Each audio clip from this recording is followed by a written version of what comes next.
এই পর্বের শুরুতে আমরা একটা মেয়েকে দেখতে পাই। সে রাজকুমারের ছবি দেখছিল আর বলছিল, ফ্যাং তুমি যে রেস্টুরেন্ট খুলেছো সেই রেস্টুরেন্টকে আমি কখনোই সফল হতে দিব না। আমি এরকম গন্ডগোল করব, তোমার রেস্টুরেন্ট বন্ধ হয়ে যাবে। অন্যদিকে আমরা ফ্যাংকে দেখতে পাই, সে তার রেস্টুরেন্টে অনেক বেশি করে কাজ করছিল, কারণ তার কাস্টমার অনেক বেশি হয়েছিল। গার্ড ফুল নিয়ে আসে আর বলে, আজকে রাজকুমারের একটু কাজ ছিল, তাই সে আপনার জন্য ফুল পাঠিয়েছে, সে আজকে আসতে পারবে না। তখন সে বলে, ও আচ্ছা, কোনো ব্যাপার নাই, ফুল নিয়ে সেখানে রেখে দাও। সেই জায়গার একজন লোক খাবার খাওয়ার পর অসুস্থ হয়ে যায়। ফ্যাং ভাবছিল তার আবার কি হলো। ফ্যাং সে লোকটিকে চেক করে বুঝতে পারে সে লোকটি মারা গেছে। অন্য সবাই তাকে বলতে শুরু করে, তুমি খাবারের মধ্যে কি মিশিয়েছো, সে মারা গেল, তুমি কি আমাদেরকে মারতে চাইছো? সে লোকটি তো এতক্ষণ ঠিক ছিল, তোমার খাবার খাওয়ার পরই সে অসুস্থ হয়ে গেছে। তখন সেখানে একজন মিনিস্টার আসে। মিনিস্টার ফ্যাংকে বলে, তুমি খাবারের মধ্যে কি মিশিয়েছো? তুমি তো দিন দুপুরে মানুষকে মারছো, আসো আমি তোমাকে নিয়ে যাব এখনই। ফ্যাং তখন বলতে শুরু করে, মনে হচ্ছে আপনি আগে থেকে প্রস্তুত ছিলেন, কেউ আপনাকে আগে খবর দিয়েছিল। আসলে সেই মিনিস্টারকে টাকা দেওয়া হয়েছিল। সে তখন মিনিস্টারকে বলছিল, মনে হচ্ছে আপনাকে কেউ আগে ইনফর্ম করে দিয়েছিল যে এই জায়গায় এরকম কোনো কিছু হবে। মিনিস্টার তখন রাগ দেখাতে শুরু করে আর বলে, তুমি অপরাধ করেছো। ফ্যাং তখন বলে, আপনি ভালোভাবে এই কেস ইনভেস্টিগেট না করে আমাকে ধরে নিয়ে যেতে পারবেন না। মিনিস্টার তখন বলতে শুরু করে, সে আমার সাথে খারাপ ব্যবহার করছে, তাকে ধরো। তখনই সেখানে রাজকুমার ইয়ান চলে আসে। রাজকুমার এসে তাকে বলে, তোমার কাছে কি প্রমাণ আছে তার কারণেই সে লোকটি মারা গেছে? মিনিস্টার তখন বলে, সবার সামনেই তার খাবার খাওয়ার পর সে লোকটি মারা গেছে। রাজকুমার তাকে জিজ্ঞেস করে, তুমি কি তোমার চোখে দেখেছো? তখন সে বলে, সবাই তো এই কথাই বলছে। রাজকুমার বলে, তুমি ফ্যাংকে এরকমভাবে ধরে নিয়ে যেতে পারবে না, আগে ভালোভাবে কেস ইনভেস্টিগেট করো। ফ্যাং তখন সেই মিনিস্টারকে বলে, আপনি আমাকে 3 দিন সময় দিন, তারপর যদি আপনি আমাকে ধরে নিয়ে যেতে চান তাহলে আমি আপনার সাথে যাব। 3 দিনের মধ্যে আমি প্রুভ করে দেব এসব কিছুর মধ্যে আমার কোনো হাত নেই, আমি ইনোসেন্ট। মিনিস্টার তখন রাজি হয়ে যায় আর বলে, 3 দিন পরে আমি আপনাকে ধরে নিয়ে যাব, রাজকুমার আপনার সাথে আছে, এই কারণে আমি আপনাকে সময় দিচ্ছি।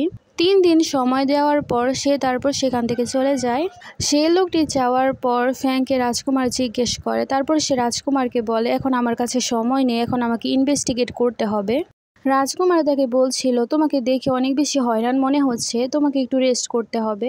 ফ্যাং রাজকুমারকে বলে, আমার সেই লোকটির বডি চেক করতে হবে। তারপর সে বডি চেক করার জন্য চলে আসে। ফ্যাং লোকটিকে চেক করে বুঝতে পারে তাকে পয়জন দেওয়া হচ্ছিল, কিন্তু সে ভাবছিল তাকে পয়জন কোন জিনিসের মধ্যে মিশিয়ে দেওয়া হয়েছিল এবং কখন দেওয়া হয়েছিল। সে বাইরে আসলে রাজকুমার তাকে জিজ্ঞেস করে, কি হয়েছে? কিন্তু আমি জানি কোনো কিছুই তোমার কারণে হয়নি, হয়তো সে আগেই বিষ মিশানো কিছু খেয়েছিল। তখনই সেখানে রাজকুমারের গার্ড চলে আসে। সে লোকটি যে সব খাবার খেয়েছিল সব খাবার সে নিয়ে এসেছিল। ফ্যাং তখন খুশি হয়ে যায় আর সব খাবারগুলো সে দেখতে শুরু করে। দেখা যায় এই খাবারের মধ্যে বিষ নেই, এর মানে সে রেস্টুরেন্টে আসার আগে বিষ মিশানো কিছু খেয়েছিল। আমার তো মনে হচ্ছে তাকে রেস্টুরেন্টে আসার আগে কেউ ইচ্ছে করে বিষ দিয়েছিল যাতে আমাকে ফাঁসাতে পারে। রাজকুমারের মাথায় বুদ্ধি আসে, সে ভাবে সে মিনিস্টারকে ধরলেই আমরা সব কিছু জানতে পারবো। রাজকুমার ইয়ান তারপর মিনিস্টারকে ডাকে আর তাকে জিজ্ঞেস করে, তোমাকে সব কিছু কে করতে বলেছে? কিন্তু সে স্বীকার করে না আর বলে, আমাকে কেউ কিছু করতে বলেনি, আপনারা আমাকে ভুল বুঝছেন। ফ্যাং তখন বলে, আমরা কোনো কিছু ভুল বুঝিনি, আমি জানি আপনি কিছু না কিছু জানেন, আপনি যদি সত্য কথা না বলেন তাহলে এটা আপনার জন্য ভালো হবে না। ফ্যাং তারপর সেই লোকটির কাছে গিয়ে সেই লোকটিকে এরকম মার দেয়। লোকটি তখন মানতে বাধ্য হয় এবং বলে, আমাকে কেউ টাকা দিয়েছিল। রাজকুমার তাকে বলে, তুমি সত্য কথা বললে আমি তোমাকে কোনো কিছুই করব না। লোকটি তারপর সে যা যা করেছে সব কিছুই বলে দেয়। তারপর সে তার গার্ডকে বলে, এই লোকটিকে বাইরে নিয়ে ছেড়ে আসো, আমি তাকে ওয়াদা করেছিলাম আমি তাকে কোনো কিছুই করব না। অন্যদিকে আমরা ফ্যাংকে দেখতে পাই, সে এখন অনেক বেশি চিন্তায় ছিল। সকাল হলে রাজকুমার তার কাছে আসে। রাজকুমার এসে তাকে জিজ্ঞেস করে, তুমি কি ঠিক আছো? তুমি একেবারেই চিন্তা করবে না, আমি তোমার পাশে আছি। তখন সে বলে, হ্যাঁ আমি একদমই চিন্তা করছি না। তারা দুজনে আজকে সব সত্যটা সবার সামনে নিয়ে আসবে। গার্ড এসে বলে, একজন মারা গেছে, সবকিছু ইম্পেরিয়রকে রিপোর্ট করা হয়েছে। এখন তো আবার ইম্পেরিয়রকে সবকিছু রিপোর্ট করা হয়েছে। রাজকুমার তাকে বলে, তুমি চিন্তা করবে না। ফ্যাং ভাবছিল, আমরা কিভাবে প্রুভ করব যে আমি কোনো কিছুই করিনি। আমার তো মনে হচ্ছে আমার রেস্টুরেন্ট এবার বন্ধ করে দেওয়া হবে, যে কোনোভাবে আমার ইনোসেন্স এখন আমাকে প্রুভ করতেই হবে। রাজকুমার তাকে বুদ্ধি দেয়, আমরা এই কেস নিজে ইম্পেরিয়রের কাছে নিয়ে যাব, সে আমাদের নিশ্চয়ই সাহায্য করবে ইনভেস্টিগেট করার জন্য। ফ্যাং রাজকুমারকে বলে, ইম্পেরিয়রই তো আমাদের সব থেকে বড় শত্রু, সে কিভাবে আমাদেরকে সাহায্য করবে? সে অনেক কনফিউজড ছিল। ইম্পেরিয়রকে একজন বলছিল, এই মেয়েটা কে জানি কত মানুষকে মারার ষড়যন্ত্র করেছিল, এখন তো শুধুমাত্র একজন মানুষই মরেছে। তখন সে বলে, ইম্পেরিয়র এরকম কোনো কিছুই না। রাজকুমার ইয়ান বলছিল সব কিছু ভালোভাবে ইনভেস্টিগেট করে তারপর আমাদেরকে প্রমাণসহ কথা বলতে হবে। রাজকুমার বলছিল তাদেরকে আগে কেউ অর্ডার দিয়েছিল, তাই তো মিনিস্টাররা এত তাড়াতাড়ি পৌঁছে গিয়েছিল। তখন সেই লোকটি বলতে শুরু করে যে তারা মিথ্যে কথা বলছে, এই মেয়েটি সবারই জীবন নিয়ে নিতে চাইছে। সব কিছু শোনার পর ইম্পেরিয়র বলতে শুরু করে, আমি সব কিছু শুনেছি, এখন আমি বলতে চাই ফ্যাং কোনো কিছুই করেনি, সে নির্দোষ। এটাই আমার শেষ ঘোষণা। ফ্যাং তো অনেক বেশি অবাক হয়ে যায়। সেই মিনিস্টারটি ভাবতে শুরু করেছিল ইম্পেরিয়রের আবার কি হয়ে গেল। সেই মিনিস্টার চলে যাওয়ার পর সেই ইম্পেরিয়রকে বলে, আপনি তো সিদ্ধান্ত দিয়ে দিয়েছেন, আপনি কি আমাকে একটু পেপারে লিখে দিবেন, তাহলে আমি সবাইকে দেখাতে পারবো, তাহলে কেউই আমাকে আর ভুল বুঝবে না। ইম্পেরিয়র চুপ হয়ে তার রিকোয়েস্ট মেনে নেয়। সে তারপর পেপারে লিখে দিয়েছিল যে এখানে তার কোনো দোষ ছিল না। অন্যদিকে রাজকুমার এবং ফ্যাং যখন একসাথে বসেছিল, ফ্যাং রাজকুমারকে বলছিল, আমি ভাবিনি ইম্পেরিয়র আমাদেরকে সাহায্য করবে। রাজকুমার ইয়ান তাকে বলে সে সোজাসুজি কোনো কিছুই করবে না, সে পেছন থেকে আঘাত করতে ভালোবাসে, তাছাড়া সে ডাইরেক্টলি আমাকে কোনো কিছুই করবে না, সে পেছন থেকে আমাদের আঘাত করতে পারে। আমি জানি সে পরে চেষ্টা করবে আমাকে মারতে। রাজকুমার ইয়ান এখানে ফ্যাংকে সব কিছু বলে তার ভাই সিটের জন্য কি করতে পারে। তারপর আমরা আবারও রেস্টুরেন্টের দৃশ্য দেখতে পাই, যেখানে তাদের রেস্টুরেন্ট আবারও উদ্বোধন করা হচ্ছিল। ফ্যাং সেখানে সবাইকে বলছিল আজকে যারা যারা খাবার খেতে আসবেন সবাই ডিসকাউন্ট পাবেন, খাবারের জন্য অর্ধেক টাকা দিতে হবে। পরে সবাই বলতে শুরু করে, আমরা জানি আগে একজন এখানে মারা গেছে, কে তোমার খাবার খেতে যাবে। ফ্যাং কিছু বলে না, সেই স্মেল করছিল। রাজকুমার তখন সেখানে চলে আসে। রাজকুমার ইয়ান আসলে ফ্যাং তাকে স্বাগতম জানায় তার রেস্টুরেন্টে। রাজকুমার যখন ভেতরে ঢুকে যায় সে সবাইকে বলতে শুরু করে, আজকে যারা যারা আমার রেস্টুরেন্টে খাবার খেতে আসবে সবাই রাজকুমারের সাথে খাবার খেতে পারবে, আর ডিসকাউন্ট তো আছেই। তাহলে এত সুন্দর সুযোগ তোমরা কিভাবে হাতছাড়া করতে পারো। সবাই তখন বলতে শুরু করে, আমরা ডিসকাউন্টও পাচ্ছি, আবার রাজকুমারের সাথে বসে খাবার খাওয়ারও সুযোগ পাচ্ছি। সবাই রাজকুমার ইয়ানকে অনেক বেশি রেসপেক্ট করতো। তারপর সবাই চলে যায় রাজকুমারের সাথে খাবার খাওয়ার সুযোগ নেওয়ার জন্য। সবাই ভাবছিল এরকম সুবর্ণ সুযোগ আমরা কখনোই পাবো না। দূর থেকে ইম্পেরিয়রে সব কিছু দেখছিল আর বলছিল, কারবার চালাও, চালাতে থাকো। মনে হচ্ছে ইম্পেরিয়র হয়তো কোনো কিছু প্ল্যান করেছে। তারপর আমরা সেই মেয়েটিকে দেখতে পাই। মেয়েটি অনেক বেশি রাগ দেখাচ্ছিল আর বলছিল রাজকুমার কেন তাকে সাহায্য করলো। তখন সেখানে একজন দাসী আসে আর বলে, ইম্পেরিয়র আপনাকে কিছু একটা পাঠিয়েছে। সেটা একটা বই ছিল। তখন সে মেয়েটি বইটা পড়তে শুরু করে আর সে বুঝতে পারে ইম্পেরিয়র রাজকুমারের বিরুদ্ধে কিছু একটা করতে চাইছে। অন্যদিকে ফ্যাংয়ের মা ফ্যাংকে বলছিল, আমি গ্রামে চলে যাচ্ছি, আমি সেখানে ভালো থাকবো, আমি জানি রাজকুমার তোমাকে অনেক বেশি ভালো রাখবে, তুমি তোমার স্বামীর সাথে ভালো থাকো। ফ্যাং তার মাকে বলছিল তার সাথেই থাকতে, কিন্তু তার মা বলছিল আমি সেখানে ভালো থাকবো। ফ্যাংয়ের মা খুব ভালোভাবে জানতো রাজকুমার তাকে অনেক বেশি ভালোবাসবে আর অনেক বেশি কেয়ার করবে। অন্যদিকে আমরা ফ্যাংকে দেখতে পাই সে এখন মন খারাপ করে বসেছিল। রাজকুমার ইয়ান এসে দেখতে পায় যে তার মন অনেক বেশি খারাপ, তাদের অলরেডি বিয়ে হয়ে গিয়েছিল। সে বলছিল তুমি তোমার মায়ের কথা মনে করে অনেক বেশি স্যাড, চলো আমি আজকে তোমাকে এরকম একটা জায়গায় নিয়ে যাব, সে জায়গায় গেলে তোমার মন ভালো হয়ে যাবে। রাজকুমার ইয়ান তারপর ফ্যাংকে নিয়ে অনেক সুন্দর একটা জায়গায় এসেছিল। ফ্যাং তো সেই জায়গায় এসে অনেক বেশি খুশি হয়ে গিয়েছিল আর রাজকুমারকে বলছিল, এই জায়গা তো অনেক বেশি সুন্দর, আমি তো ভেবেছিলাম তুমি সেই আগের বারের মতো আমাকে ওই রকম টাইপের জায়গায় নিয়ে যাবে। ফ্যাং রাজকুমার ইয়ানকে বলছিল সব ঝামেলা শেষ হওয়ার পর তুমি তো ইম্পেরিয়র হবে। রাজকুমার তাকে বলে, হ্যাঁ আমার বাবার এটাই ইচ্ছা ছিল যে আমি তারপরে ইম্পেরিয়র হব। তারপর সে রাজকুমারকে জিজ্ঞেস করে, আমি তো শুনেছি ইম্পেরিয়রদের নাকি অনেকগুলো কনকুবাইন থাকে, তাহলে কি তুমি অনেক কনকুবাইন রাখবে? রাজকুমার তাকে বলে, আমার জীবনে শুধুমাত্র তুমিই থাকবে। কথা শুনে সেই স্মাইল করতে থাকে। সেই জায়গায় তারা দুজনে অনেক সুন্দর সময় কাটাচ্ছিল। রাজকুমারকে সে মিউজিক বাজাতে বলে, রাজকুমার তখন তার জন্য মিউজিক বাজাচ্ছিল। ফ্যাং দূরে বসে রাজকুমারকে দেখছিল আর মিউজিক শুনে এনজয় করছিল। তারপরে তারা যখন ফিরে গিয়েছিল আমরা তখন ফ্যাংকে দেখতে পাই তার কাছে একটা লেটার এসেছিল। ফ্যাং তারপর সে লেটার নিয়ে পড়তে শুরু করে। সেখানে তার মায়ের ব্যাপারে লেখা ছিল তুমি যদি এখানে আসো তাহলে তুমি তোমার মাকে বাঁচাতে পারবে, আর না হলে আমরা তাকে মেরে ফেলবো। ফ্যাং তখন বলতে শুরু করে, এর মানে মাকে কেউ কিডন্যাপ করে নিয়েছে, আমরা তাকে বাঁচাতে হবে। ফ্যাং তাই তাড়াতাড়ি করে রাজকুমারের সাথে দেখা করতে যেতে চায়, কিন্তু সে জানতে পারে রাজকুমার কোনো কাজে গিয়েছে, তার আসতে একটু দেরি হতে পারে। ফ্যাং তাই একাই সেখানে চলে আসে আর বলে, কে কোথায় আছো তোমরা বেরিয়ে আসো। সবাই তখন বেরিয়ে আসে। সবাই সেখানে তার উপর অ্যাটাক করার চেষ্টা করে, কিন্তু সে তার তরোয়াল ব্যবহার করে সবাইকে তখন আঘাত করতে শুরু করে। একজন কিডন্যাপার তার মুখ দেখায় আর বলে, তুমি থামো, না হলে আমরা তোমার মাকে মেরে ফেলবো। ফ্যাং তাদেরকে বলে, আমার মাকে কোনো কিছু করবে না, তোমরা কি চাইছো আমাকে বলো। কিডন্যাপার তখন ফ্যাংকে বলে, আমি চাই তুমি নিজেই নিজেকে মেরে ফেলো। ফ্যাং তখন বলে, ঠিক আছে, কিন্তু আমার মাকে কোনো কিছু করবে না। তারপর সে চাকু নিয়ে সে নিজেকে আঘাত করতে শুরু করে।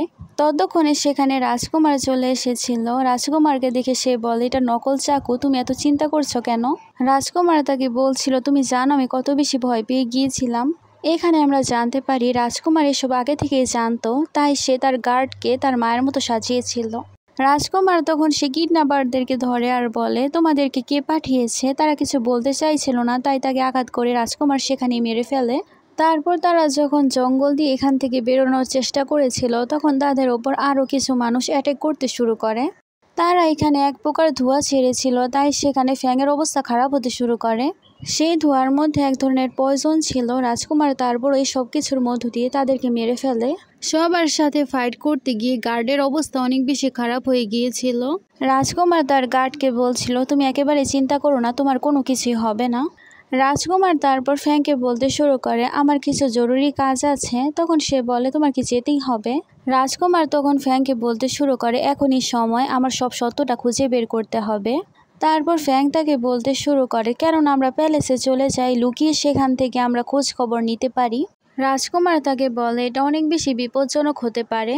ফ্যাং তখন রাজকুমারকে বলে, তুমি একেবারেই চিন্তা করবে না, আমি আমার রূপ বদল করে সেখানে যাব, কেউ আমাকে চিনতেও পারবে না, আর আমি সব কিছু বের করেই আসব। রাজকুমার তখন তার কথায় রাজি হয়ে যায় এবং বলে, আমিও তোমাকে দেখতে আসব। তারপর সে চলে যায়।